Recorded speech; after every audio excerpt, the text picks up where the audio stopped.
Welcome time travelers, and welcome new time travelers. As always, if you're new to this channel, then and enjoy learning about history one event at a time, then don't forget to hit that like button, comment, and subscribe. Without further ado, let's get into it. Today we're going to start out in 1860 when the Pony Express mail delivery system, which used continuous horse and rider relay among the 1,800-mile or the 2,900-kilometer route between San Jose, Missouri, and Sacramento, California, was launched in the United States. Moving on to 1879, when Sofia, liberated from the Ottoman Empire by Russian troops, was named the capital of Bulgaria. On this day in 1892, while adjusting a picture on the wall of his home in St. Joseph, Missouri, American outlaw Jesse James was shot and killed by Robert Ford.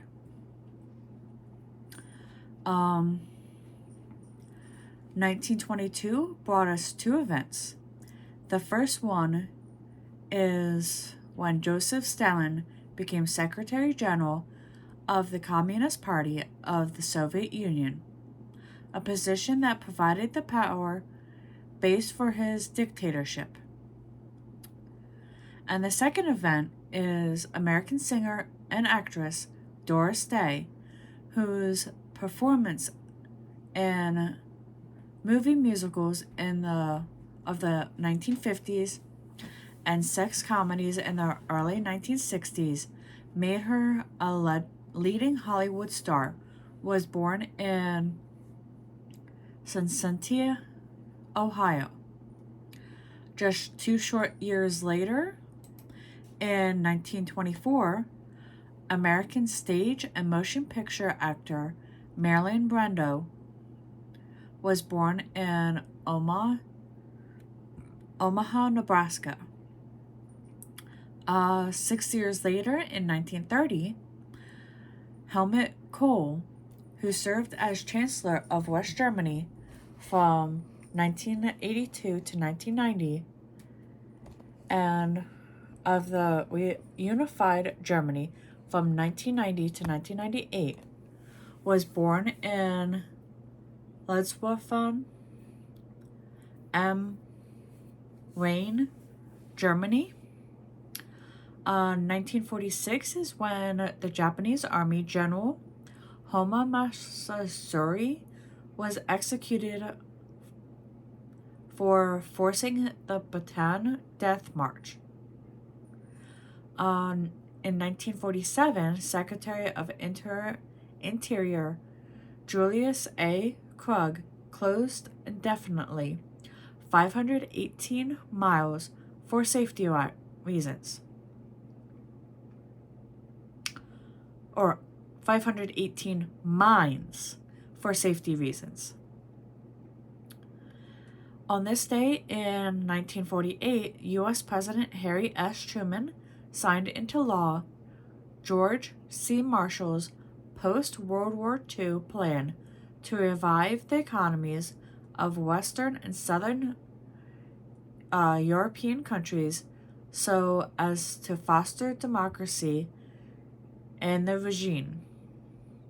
Our next stop will be in 1961 when American comedy and actor Eddie Murphy was born in Brooklyn, New York.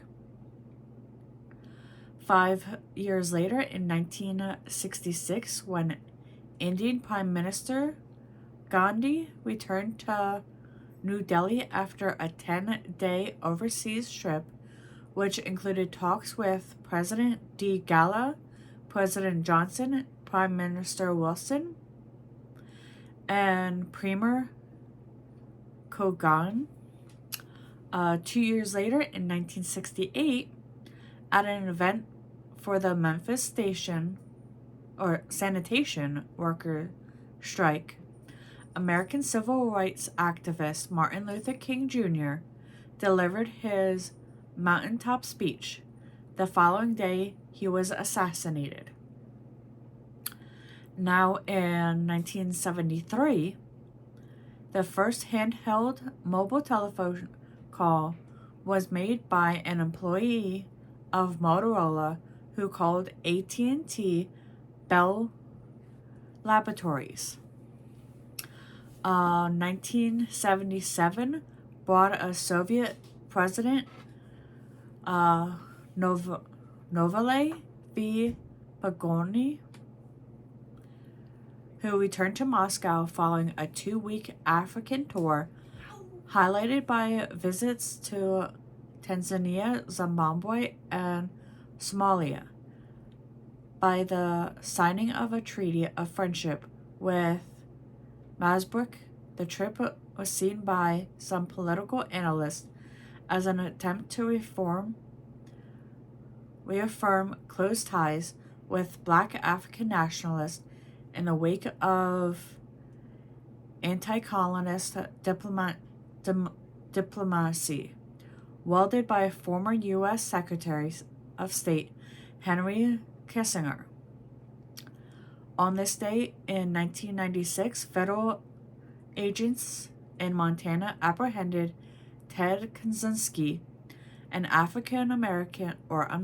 American terrorist known as the Unabomber, who had killed 3 persons and injured more than 20 with an explosive that sent through the U.S. postal system, which is actually why now if you're going to send out packages through the mail, that they want to know, is it something that has a lithium battery in it? Is it,